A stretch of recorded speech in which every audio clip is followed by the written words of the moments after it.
In this video, I'm going to show you guys how to copy server, channel, and user IDs on Discord. So this is super easy and we're just going to start right away. So all you basically want to do is go to the user settings and then go to, where's it at? Appearance, right there. And you just have to scroll down and you want to make sure you have enabled developer mode right there. If you have not enabled this, you cannot copy the IDs. So make sure to enable that. Once you've done that, you can just go back. And let's say you want to copy this server's ID. All you have to do is just right click.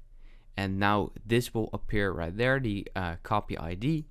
If you want to copy a channel ID, you basically have to do the exact same. Just right click on the channel.